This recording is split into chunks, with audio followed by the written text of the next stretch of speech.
নগদ টাকার সংকটে ভুগছে আইসিবি ইসলামী ব্যাংক। টাকা না পেয়ে ফিরে যাচ্ছেন গ্রাহকরা। মতিঝিলে ব্যাংকটির প্রধান শাখা থেকে সেখানকার পরিস্থিতি জানিয়েছেন সহকর্মী আরাফাত শুভ।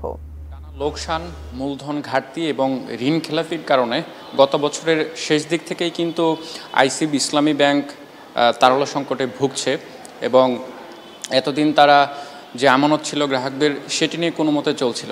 তবে সম্প্রতি এই ব্যাংকটি একীভূতকরণের খবর ছড়িয়ে পড়লে গ্রাহকদের মাঝে একটি আতঙ্কের সৃষ্টি হয়, যার ফলে কিন্তু গ্রাহকরা তাদের যে এখানে টাকা ছিল জামানত সেটি কিন্তু তারা উত্তোলন করে ফেলেছে। এর ফলে কিন্তু এই সমস্যা আরও তীব্রতর হয়েছে।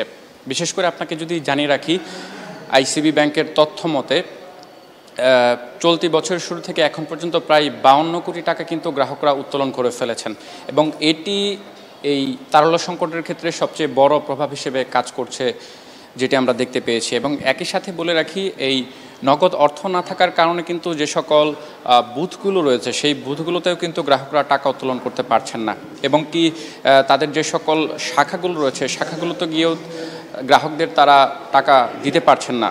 এবং বাংলাদেশ ব্যাংকের কাছ থেকেও কিন্তু তারা যে বিষয়টি তারা বলছে যে এই ব্যাংকের যেহেতু সিকিউরিটিস নেই, তার ফলে কিন্তু বাংলাদেশ ব্যাংকের ভাষ্যমতে তারা হচ্ছে অন্য ইসলামী ব্যাংক বা বাংলাদেশ ব্যাংক থেকে কোনো প্রকার ধার এই মুহূর্তে পাচ্ছেন না।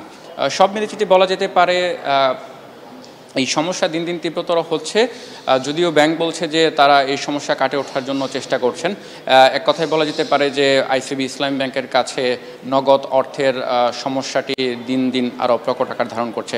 সব মিলিয়ে এই ছিল আমার কাছে এই ব্যাংকটির তারল্য সংকটের সর্বশেষ আপডেট।